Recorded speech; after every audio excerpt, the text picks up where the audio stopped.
Well, thank you all for coming today. I hope you're all well. Thanks for coming, even though it's raining out. I know that probably impeded some people from wanting to come, but I'm glad you're all here.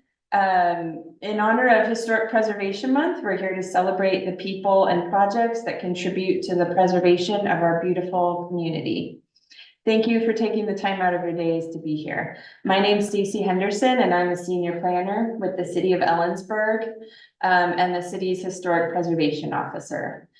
This is our second annual awards event, which is sponsored and organized by the City of Ellensburg Landmarks and Design Commission, as well as the Kittitas County Historical Society. We're excited to kick off the month of May, Historic Preservation Month, with this celebration of historic preservation and award recognition. And we appreciate the support of the Historical Society and Sadie Thayer in getting this organized. I just wanted to go over what we're going to discuss today. We always take this as an opportunity to kind of tell people, you know, what is preservation. So in addition to presenting the awards, we wanted to take this opportunity to highlight and celebrate historic preservation and introduce what it is, why it's important, and how it relates within the context of Ellensburg. We have decided to separate tonight into 3 preservation discussion topics: community preservation, residential, and commercial.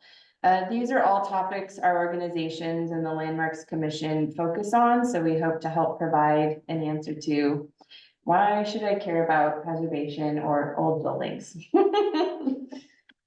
First, community. We'll talk about local preservation. We'll present the community award presentation. We'll touch on current mural projects that are happening, which are really interesting. And then we'll go into residential award presentations, and then the commercial, and then Sadie has a really great presentation about the Great Ellensburg Fire.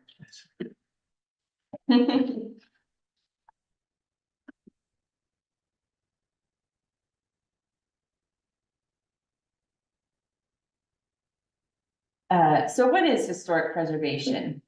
Preservation is a conversation with our past about our future. It provides us with opportunities to ask what stories are in our history that we can tell, and what parts of our past can we preserve for our future. Preservation is more than just the buildings. It's the community spaces, the events, and the traditions that tell the stories worth preserving. The field of historic preservation is interdisciplinary and multifaceted, involving but not limited to buildings, history, research, archaeology, historic landscapes, and community development. We live in a community with people that have a wide range of interests, hobbies, backgrounds, and traditions. There is natural beauty with the trees, the creeks, the parks. There's creative side with local artists and galleries. There's the historic downtown, host to many local traditions, events, and activities. It's important for a community to reflect the heritage, character, and interests of the residents, because that helps build a sense of belonging and connection that can happen through historic preservation.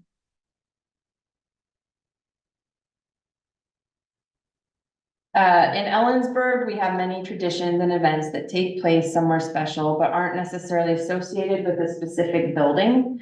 The rodeo and fair, as we all know, are important traditions and part of our local culture. And I'm not sure how many of you know that the local fairgrounds are actually listed on the National Register of Historic Places. To be listed, it doesn't have to be a fancy ornate building. The rodeo and fairgrounds represent a local tradition and event that's significant to the community and are therefore recognized as such. The farmers market, you know, an outdoor event occurring throughout the spring and summer, although technically having nothing to do with the building, a specific historic building. The setting of the historic district, the character and backdrop of the buildings, and the connection of the market to the local businesses is irreplaceable, and the market just wouldn't quite be the same if it was located somewhere else.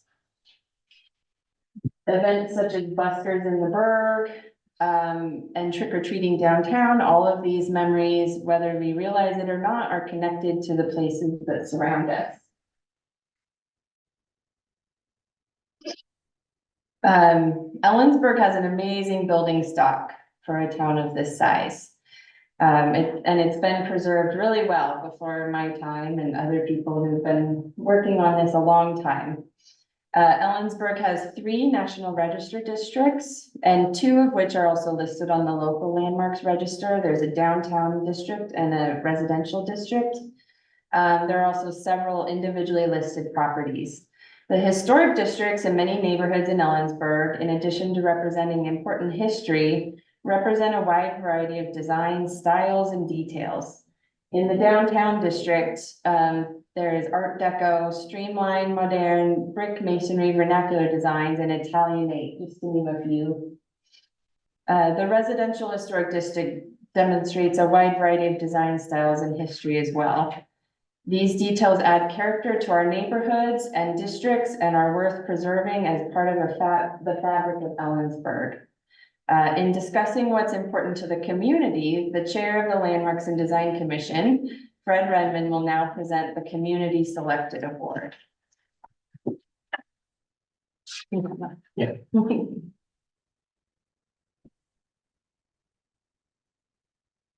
Yeah, I'm Fred Redmond. I've been honored to serve on the Landmark Preservation Commission, and okay, Stacey has pulled me into this. Appreciate it. Okay. I'm not trusted with this slide. Yeah, I got it. Thank you. Well, it has been an honor to be involved in the community this year by asking you all to select and recognize an existing preservation project of your favorite historic building.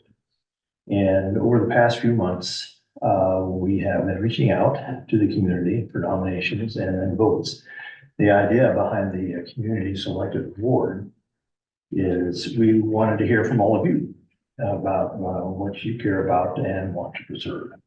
What building, structure, place do you feel connected to and want to recognize? Although we are going to present the winner momentarily, we'd like to recognize with an honorable mention the independent Order of Odd Fellows and the amazing work they have been doing on their lodge building. Not only have they been doing interior work, but they have been doing on their lodge building. Not only have they been doing interior work, such as adding an elevator, but they have been doing exterior restoration work as well. So we thank them.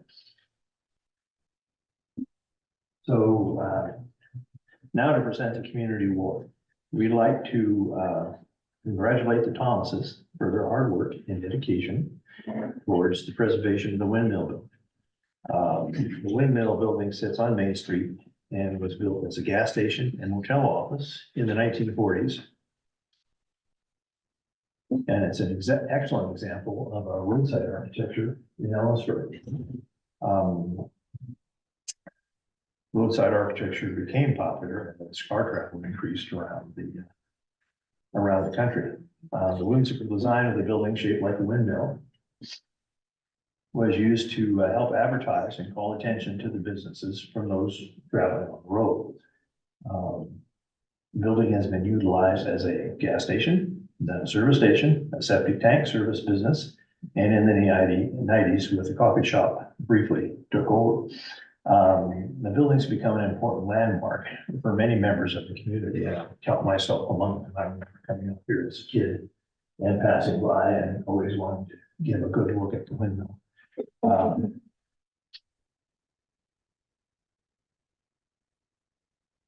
Articles have been written about this building over the years, and many community members have shared their love of this building as well as past memories.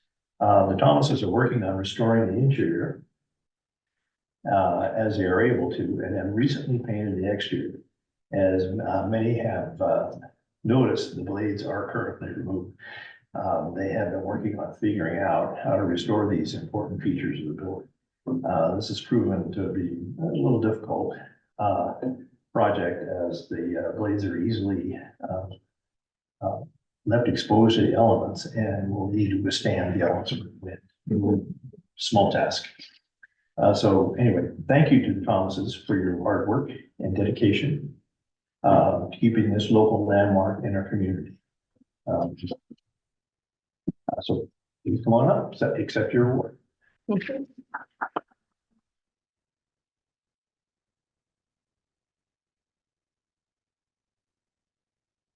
Do that first. All right, sir. Thank you. Thank you. Well, thank quite you an for honor your to be able hard to work. present it, especially with the building coming back to life. Hopefully. Be patient. When, by the time the snow is here again, we should have the arms and blades back on. That has been quite a project. Yeah, well, that's a little bit of engineering, I'm sure is going on.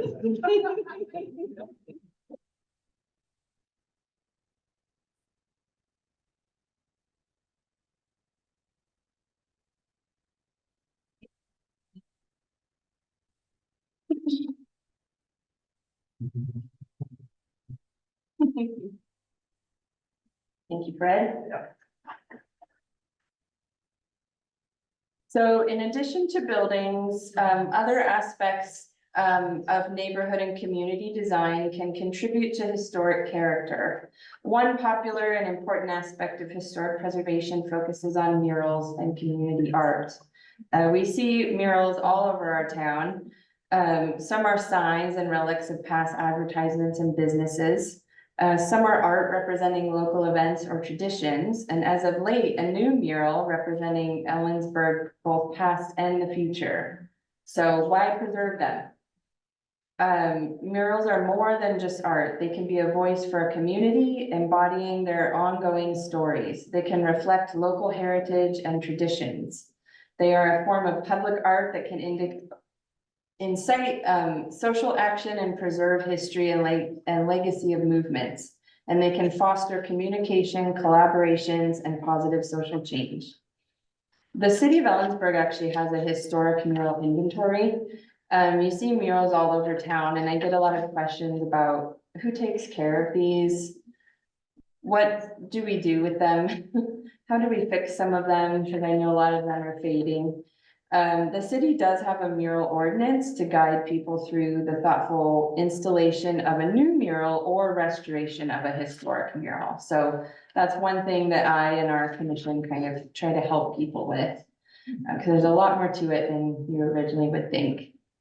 Currently, I did want to give a shout out in this slide to the EDA, the Ellensburg Downtown Association. They've been working hard on trying to restore some of our historic murals, including this one on the side of the Kleinberg building. And I think they have looked into, and this is kind of an older picture, it's much more faded now. This mural on Main Street. Two very different, interesting projects that they've run into. This one is actually painted on wood and mounted to the building. So then it becomes a question of, should you remove it and paint something else underneath? Do you fix it? And this one, you know, the EDA did a lot of history and work with Sadie to kind of see, you know, murals tell a story of the community, so it's important to do your homework and think about things such as what story are you trying to tell by either adding a mural or fixing up an existing mural? Why are these murals here? What was here before? Who did this artwork, and should they be involved in the restoration? So there's a lot more to it than most people think. We're very excited to see these two murals be restored as the funding, time, and resources allow. I know it's an ongoing project. And then I wanted to share, you know, most of you probably know about the new mural that was added last year, and it's beautiful as well and kind of represents current, past, and future interests of Ellensburg. The EDA did that one as well, so it's been really great to kind of have this new and old coming to light. So now we will move on from community impact to a large aspect of what the local commission does, which is encourage the preservation of residential structures. Ellensburg has a residential historic district that is located on the National Register and local landmarks register. The commission works hard to help residents through thoughtful design review in this district, and they help foster change while preserving historic character in for future generations. In addition to the district, there are many amazing historic houses in Ellensburg, and this commission wanted to recognize the next two award recipients for their hard work in preserving important local structures. I'll now hand it back over to Fred.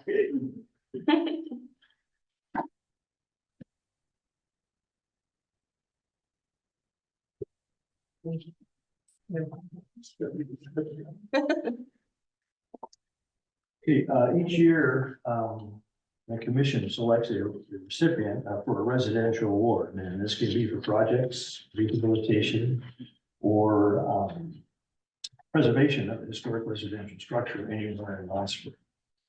This year, we'd like to recognize Mr. and Mrs. Lang. I hope I pronounced that right, sorry. The owners of 100 and 102nd Northeast Main Street for their hard work and dedication to the rehabilitation of these two houses. And you can see the before and the after. And if you drive by them, it's even more marked how much they've been brought back to life. Unfortunately, they were unable to attend today, but we still want to recognize these important local structures. From what we can tell, these homes were built around 1900 and have a very important and interesting history.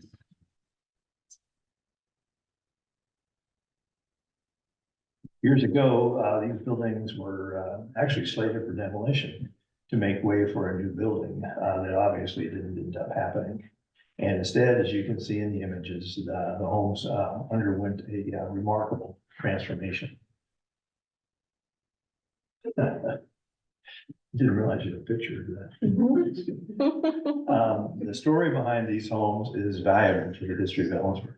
The homes will also be featured as part of the upcoming Juneteenth celebration this year. These were homes to two African-American families in about 1910, 1970. Jimmy Grattan, who was born in 1860, lived at 102 South Main, and later became a community treasure in the 1940s and 1950s. For walking, and also became famous for walking in the parade with his pet goose Sam. The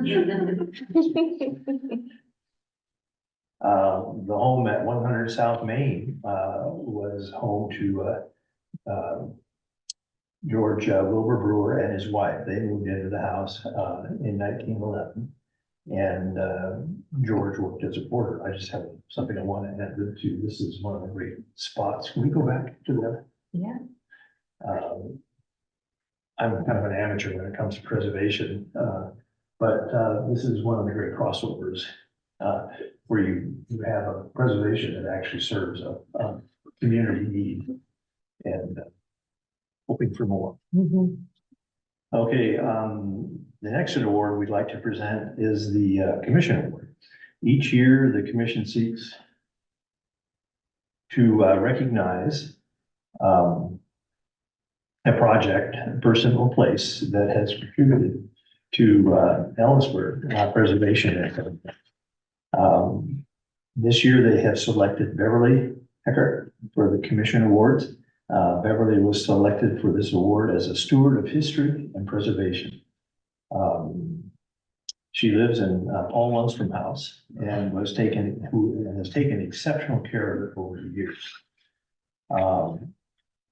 So we are grateful for her hard work to preserve this home. In addition, she also worked at CWU as a history professor, is a former planning commission member, and author of two historic Ellensburg old house brochures. Unfortunately, she's unable to attend tonight, but she is honored to receive the award and has sent Dorothy Stanley to say a few words and accept the award on her behalf. Dorothy?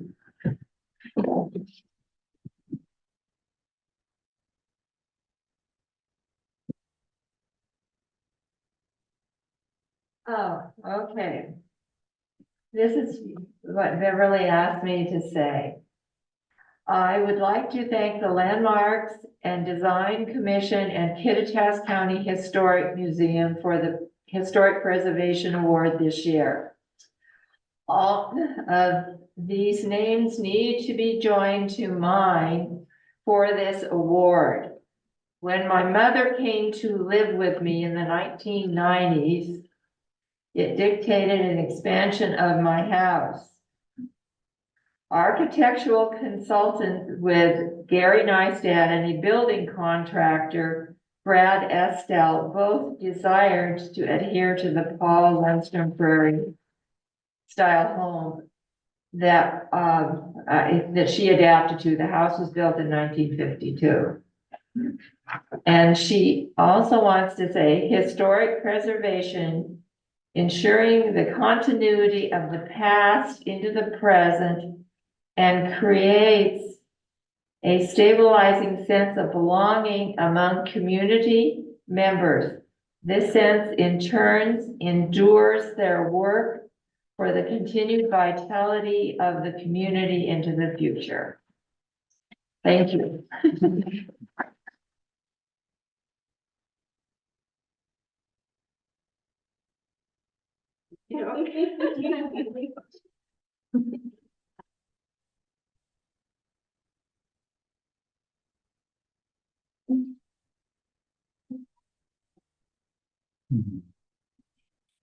Okay.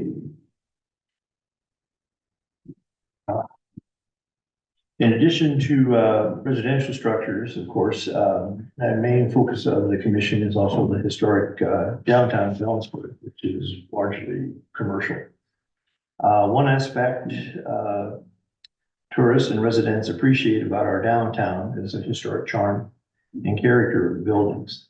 The commission works hard to encourage growth and foster change while preserving this important character and history for future generations. So the Landmark and Design Commission is in charge of nominating and selecting this commercial award. Although also a co-host of this event, it was undeniable to the commission that the Cadwell Building and therefore the Kittitas County Historical Society should receive the commercial award this year. This is a slam dunk. As many of you have seen over the past year, this building has undergone major exterior restorations. This is just the first of multiple phases of work being completed to ensure the building lasts for generations.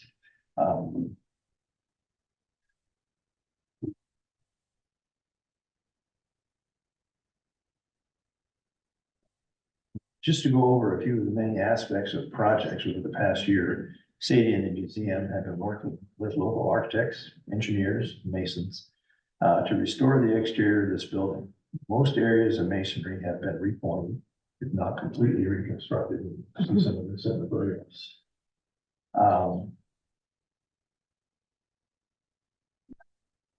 And repainted.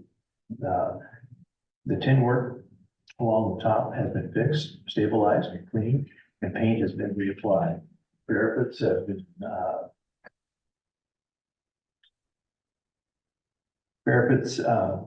been stabilized, and I believe they are currently working on the replacement of the roof. And there are a few of the many aspects of this restoration, which is why it deserves recognition tonight. Projects of this magnitude are not easy or cheap, as you can imagine, and Sadie and the museum have been making it happen. So,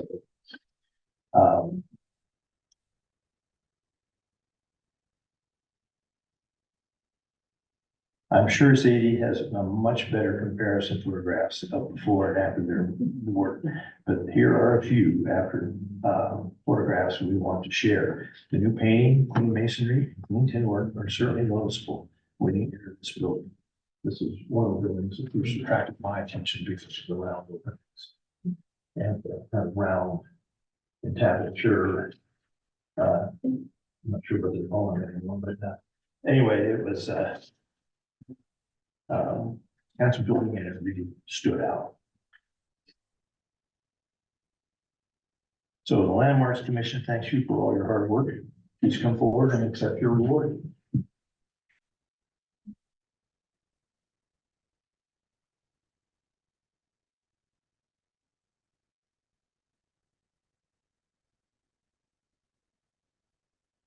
That's too bad, the last one. Thank you.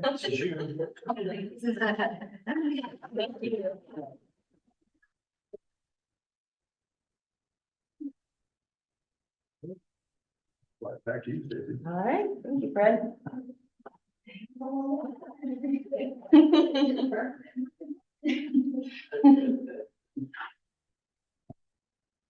Oh, not yet.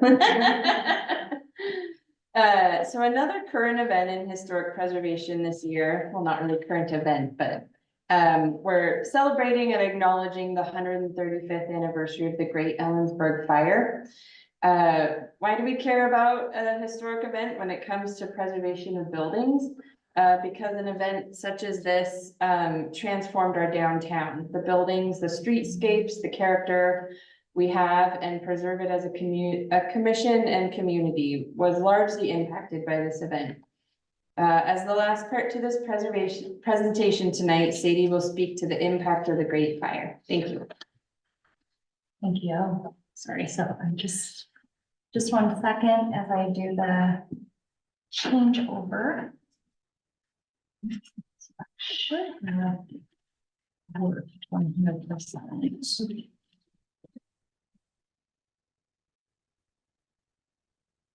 I believe that's still the screen. Just going to stop share real quick so I can just make sure. I think it's the thing that the presentation.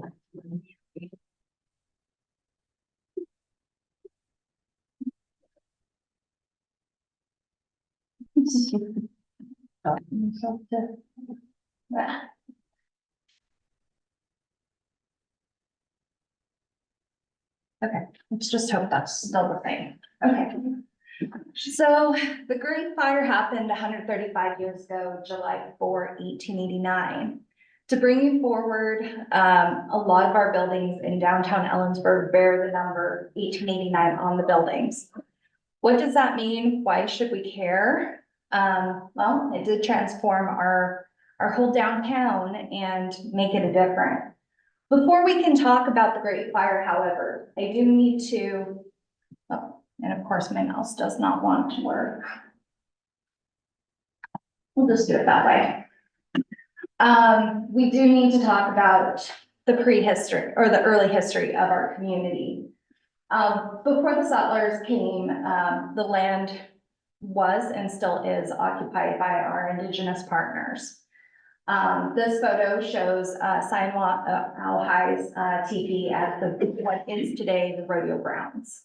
So we do acknowledge we are on the historic homelands of the Kittitas and Pishwampam peoples who are still here today.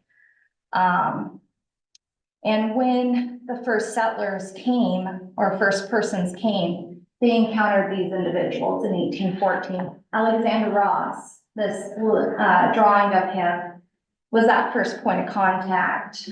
1848, 30 years later approximately, was the first point of settlement as the first mission for the Manastash Creek, where it comes into the Yakima River. And I'm just going through these real quick as points of reference as to what built up to the fire. In 1853, they were trying to find routes for the railroad, and we see Lieutenant McClellan at the time come through the area, as well as others trying to identify the railroad lines. In the 1860s, Ben Snipes brings cattle. That's really what is identified as the pivotal moment that opens Kittitas Valley. He brings his cattle up from the Yakima Valley area with his cowboys, setting our path towards cowboy culture here in Kittitas County, or what would become Kittitas County. This is considered more temporary settlement at this point in time, but it paves the way because people start hearing about what is here. In less than a decade, Walter Bull is among one of the very first settlers. He and other bachelor men come up with their Civil War land claims, setting their, land claim, or their township and range allotment through the Homestead Act. The first one, however, truly was noted as Tillman Hauser, who is identified on record as the first white family in Kittitas Valley. His land claim was up off of, in the Cook Road area, where he took, his claim. But from there, we grow further, the Trading Post, Robert's Roost, in 1870. By that point, we have, few hundred people, they're bringing what they need, and the community begins to grow. Within a year, we had John Shouty entering the valley. A year later, well, I should say he's scouting the route of a permanent road, toll road for his brother and a number of investors from the Seattle area, brother-in-law. Shouty encounters the cabin and the Trading Post and decides that's a profitable option, as well as a lot of promise held in this valley. He purchases from AJ Splon the Trading Post and brings over his wife, and within a 3-year period files for a plat, naming it after her, Ellensburg. Ellensburg quickly grew. This photo was taken in 1888 from Craig's Hill. So to superimpose and to identify, this is 3rd. This main street here going down is 4th, and we barely see 5th.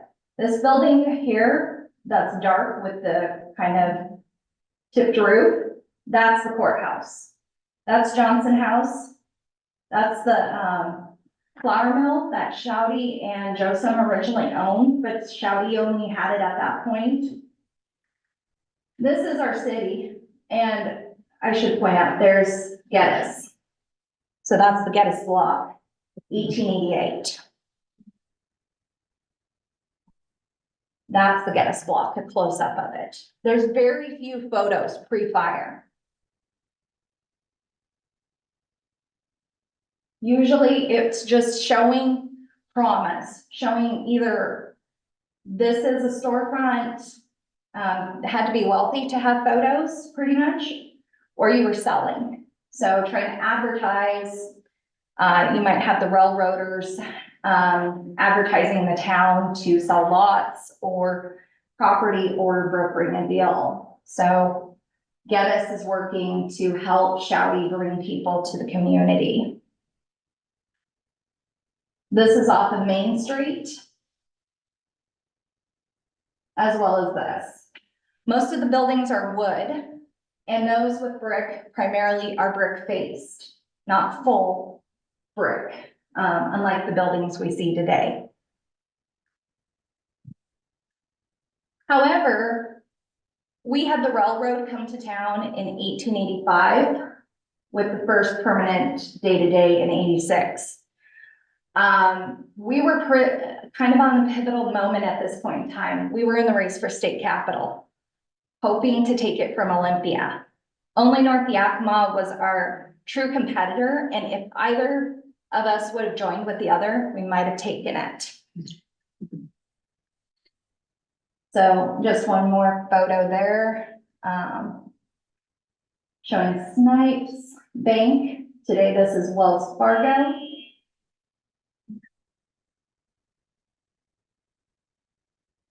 So just again, this is October 1889. That right there, so that street there is 4th. That is Johnson House, this building here. That is kind of the opulent hotel. Cadwell, our namesake here, he buys it that year, and he's actually expanding it into the Ashlar.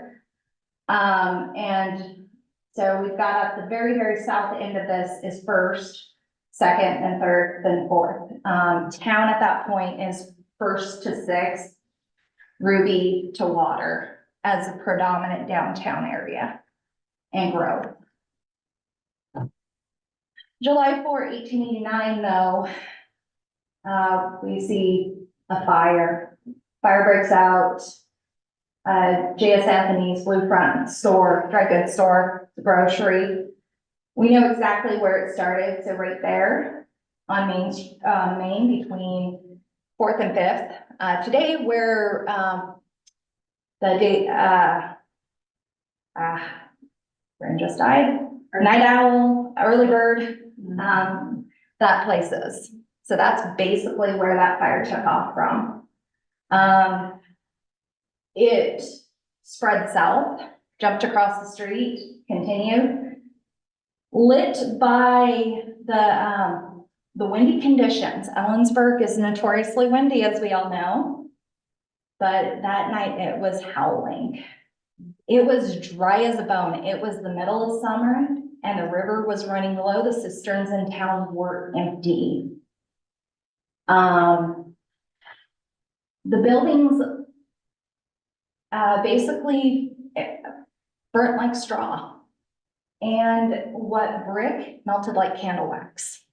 They could see the fire glow all the way down to Yakima. When we count the numbers as to what happened with the fire started at 10:30 p.m. It took 4 hours for all of downtown to lay in waste.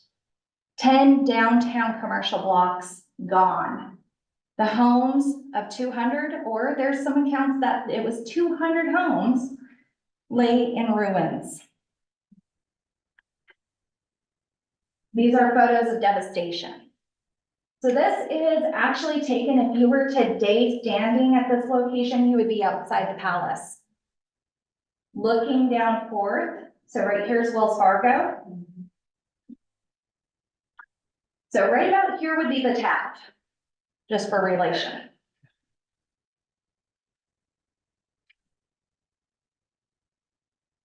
Over $1 million in losses. Today, that's, I don't have an inflation calculator handy. I think, yeah, add a few ones. I think I last calculated on an inflation calculator at somewhere over 500 million. Only 5 buildings in the downtown core escaped fire. One of which was the Lynch Block 1888 building, today home to Pearl Street Books. So just going through some more photos of devastation. So today, this building is, this was completely razed, so it was not there, but today it's Party Central. So that's 4th. This is Pine. Then Snipes Bank, again, today Wells Fargo. This is about 2nd and Ruby looking across town. So that building there, standing up out of it, is the courthouse. There's Lynch. Poking up here with the circles is, that was the Masonic Temple, again, Party Central location. That's John Shouty's house that survived the fire just within the last, few years. We lost it to demo. It, of course, had gone through a number of tragedies itself, including being split into 2 locations, but we did see it formally demolished over at 5th and Water and replaced with an apartment building. But there are a number of other locations, though, that are, they actually survived the fire and they're unaccounted for. They're over on Main Street, but as they rebuild, they actually demo them for the brick buildings that they replaced them with. This is Pearl Street. So again, we see Lynch, we see Antlers, We see, Ben Snipes or Wells Fargo. We actually see the kind of the outline of another building that survives the fire, which is the Ellensburg National Bank building. This cross street here in front is Third. So pretty devastating. This is actually, Shouty Cadwell over just yonder at, or also known by the sign on it as Record Press Building, just over 2 blocks at Main and Third. This is looking, west on Fourth, from about Ruby. This is from the courthouse square looking, today this would be Umpqua.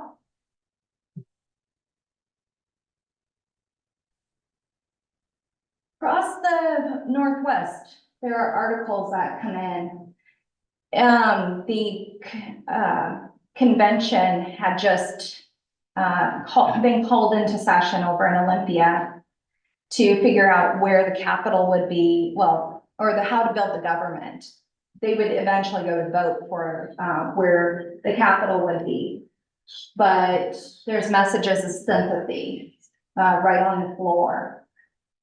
We see articles throughout the Northwest that say another city gone, and now Ellensburg has had her her baptism of fire. We see fingers pointed immediately. Who did this and why?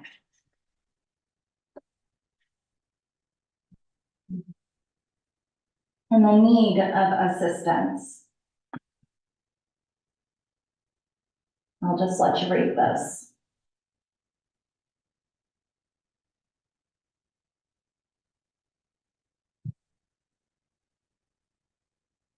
So within days after the fire, we were ready to rebuild, and that is what marks the change of Ellensburg.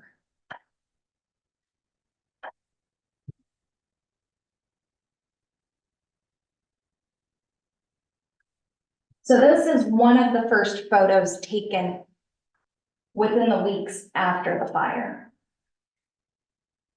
So key hallmarks here are actually beginning to be completed buildings. This is Gettis. That's Olympia. That's Lynch. There's the tower on the Horton, later called Antlers. That's Stewart. Stewart today is home to Gallery 1. They're putting together windows for the Ben Snipes Bank or Wells Fargo today, and they're starting to get walls up for the Davidson. And that's all the board feet they're bringing in from Upper County and the different sawmills. Again, this is Gettis. There's Shouty's house poking up. Olympia Block, Nash, Lynch, side of Antlers, well, Horton, and different other buildings being built. And we see the salvaged material that they actually wind up using all that stone to rebuild the Ben Snipes Bank. From Hilltop, not only do we still have the governor's mansion today, the castle, but this is how our town looked in early 1890. That building there to our immediate, or to the left, or closer in the picture, is actually the Lloyd Opera House. Our building is notable by the pointed out structure of our tin work.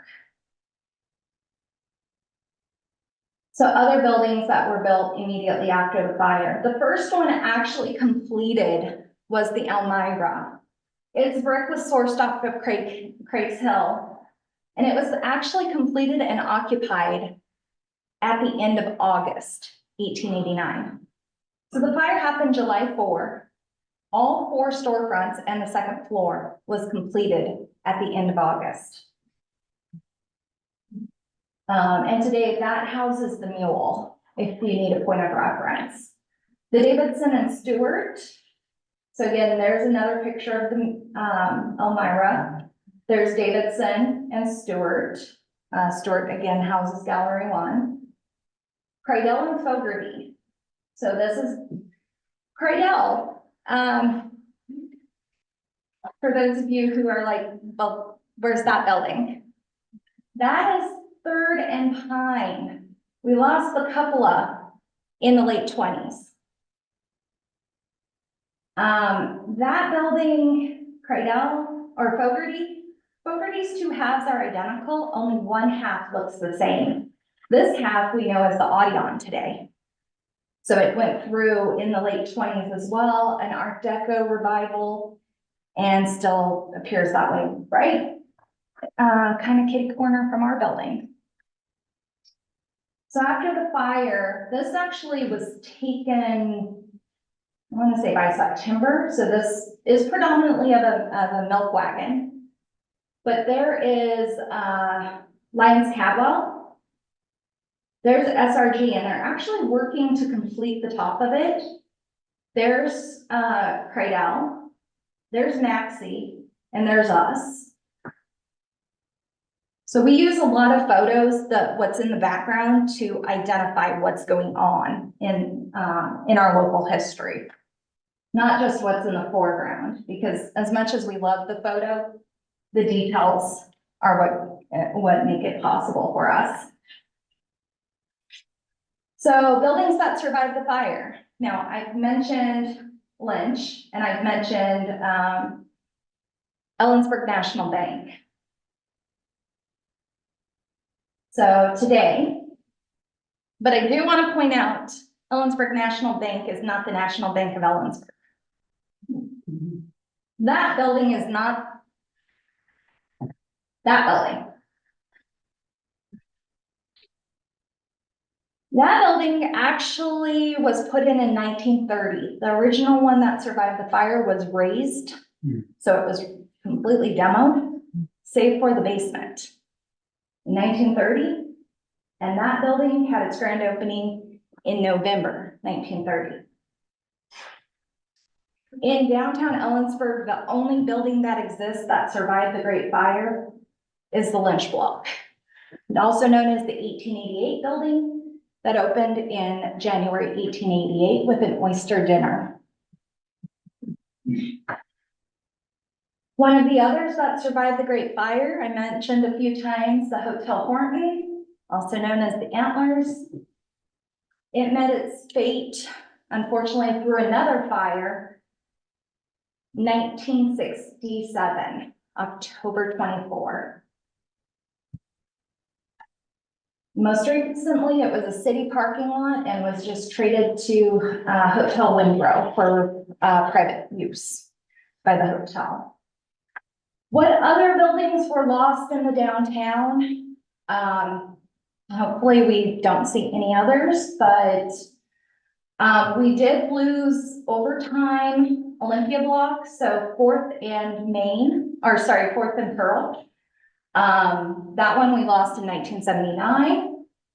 Nash Block we lost in the late 20s for use as a gas station, then a parking lot, then a bank. That's where Umpqua is. Honolulu Block we lost in the early 1960s for a bank. That's where US Bank is today. Lloyd Opera House we lost in the 1950s for initially a banking drive-through and now another structure, which is right across the street. Elliott Club Block, we actually lost, that was on 5th. We lost that for a banking drive-through in the 1950s. That would be right next door to the Elks. Blumeyer Webb, we lost due to fire in 1986. That would be on Main Street right next door to the Fitter Furniture Building, also known as Webster Apartments. And Smith Building, which was also known as the Courthouse Annex, was torn down in 1957.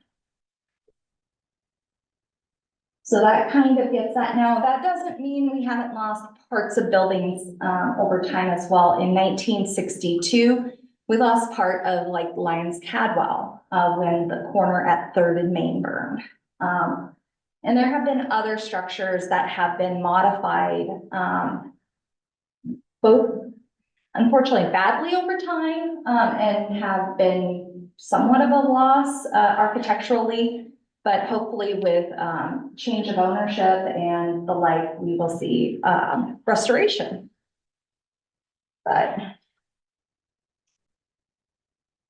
when we look back to the Great Fire though, it still remains to this day as Ellensburg's greatest mystery. We don't know what happened, or I should back up. We know what happened. We know how the town burned down. We know what was destroyed, but we don't know what caused it. We don't know who did it. Like I mentioned, newspaper articles pointed fingers within days. And still to this day, we don't know. It's one of our greatest mysteries, conspiracy theories. We love questioning. And we have asked fire investigators, we have asked people, just kind of randomly, we loved just ruminating on it, just going, what had really happened?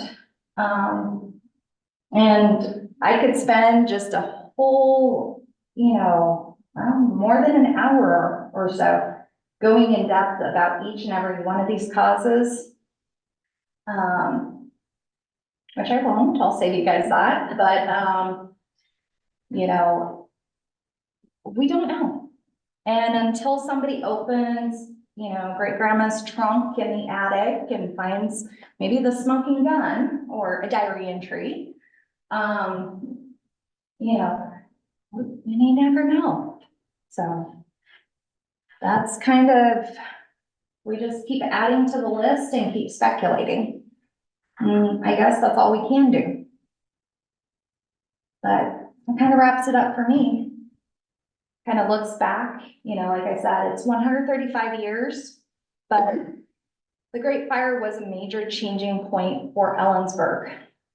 We completely rebuilt. Wasn't the first phase of rebuilding though. 1889 was the first one. Then we had another phase in the 1910s, another phase in the 20s, another phase in the 30s.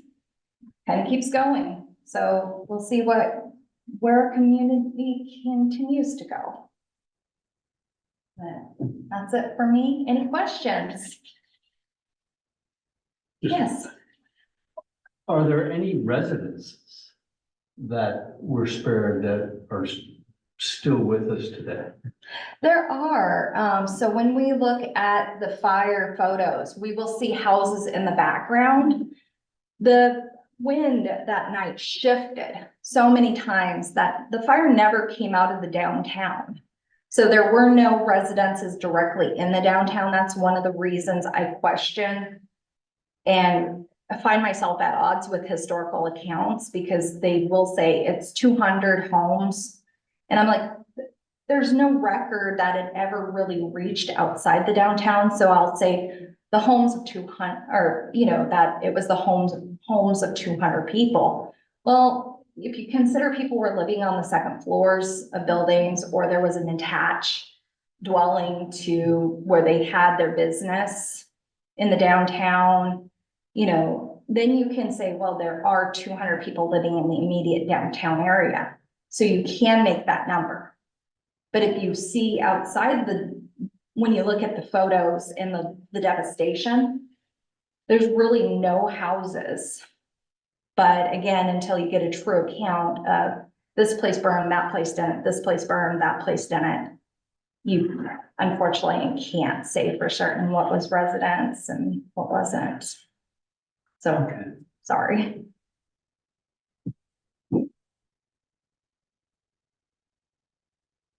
Any other questions? Just a comment, I really enjoyed the photographs and being able to pinpoint the locations. That kind of sinks it home. Yeah, we actually have over 20 different photos from the days after the fire. Most of the photos were taken July 5th, 1889 by a photographer in town.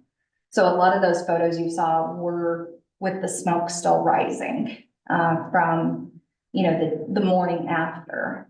And someone over time hand wrote on every photo at the very top of it, so not on the photo itself, but on the cardboard backing, saying, "Looking west on 4th." And I'm like, this is wonderful, because so many times we get photos that are just, it's this view of the valley, and I'm looking at it going, okay, do I have a landmark? Trying to figure out, am I looking east? Am I looking west? Does that hill look right? So, the photos are fantastic, and just using them to see how our community adapted. And that's similar to just getting out and taking photos regularly. If I understand your timeline, they rebuilt very quickly. They did, yeah. Elmira is the first one that goes up, and literally they're July 10th. They actually have plans to rebuild. They're calling for timber from the hills. They have sawmen out, loggers out. They have the saws or the sawmills, the teams back into the sawmills. They have, certain orders out to other cities to see what they can share. The businessmen are collecting, like seeing what has been ordered, because a lot of the buildings were already being built or in process. And so orders were, like Davidson wasn't even built yet. So a lot of the shipment order was already from back east being sent west. So they were seeing what they could increase their orders with. Okay. And pooling together. Fortunately, Ellensburg had 5 different brickyards. So one was up on Craigs Hill, one in West Ellensburg, one up by, not exactly on Brook Mill, but near Brook Mill, but still up on what we would know today as Radio Hill, but because the hill got cut when they put the Milwaukee through. So there was another brickyard up there, and then there were 2 in what would be part of the city of Ellensburg, but was south of town, as they called it. And those were turning out brick. I mean, Cadwell and Lloyd partnered together for 1 million bricks to build this building on record. Because that was originally the partnership for this building. Cadwell and Lloyd were partnered, and then Cadwell bought out Lloyd's interest. Well, the bureaucracy must have been a little less complicated. Yeah, we won't, no permits, no nothing, and, I believe in permits. so. But yeah, quite a time of it, and quite the rebuilding effort. But it was really a can-do attitude at that time. The community really came together and made it happen. You said that there was no water in the cistern, so did the fire just die out on its own? That's what pretty much happened. The fire turned back on itself, because the wind was guiding it, and it's similar to what happened in July 1926, when the fire broke out from the old ice plant down off of 4th and Kittitas, I want to say. It's where Twin City is today. Oh. So that fire broke out, and it roared through what they called Produce Row. And they feared that would turn into a second Great Fire, and it swooped up, came up through the remnants of Chinatown, so between 3rd and 1st, Main and Kittitas, came almost to Main, and then dove back on itself and burnt itself out. And had it crossed Main, we would have probably lost a good portion of the town. And the Antlers Hotel fire was later, but That was nineteen sixty-seven, and that actually resulted in the death of 4 people. Yeah, was that arson? Not officially.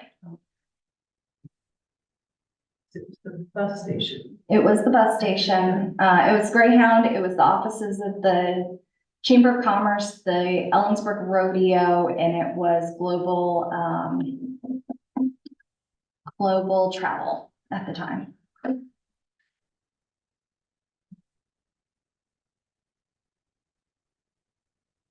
But, yeah. So architecturally, there's nothing in downtown Ellensburg prior to the 1889. The only thing would be, the Lynch Block. Okay, So that's also known as the 1888 building, which today houses the Pearl Street Books. yes. So that is, That's it. that building was there. Mhm. Okay, And that's- survived the fire, That's our lone survivor. correct. Okay. Yep. Now, there are buildings outside of the downtown that survived the fire and, houses that are older. But, right off the top of my head, I can't tell you which ones they are, but, we only fixate on the immediate downtown, so.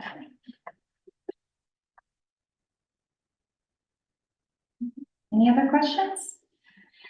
All right, well, thank you so much for coming tonight, or this afternoon, rather.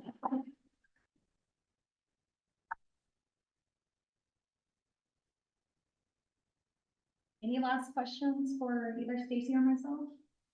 All right, well, enjoy the food and feel free to wander through the museum. If you want to stick around, you're more than welcome to.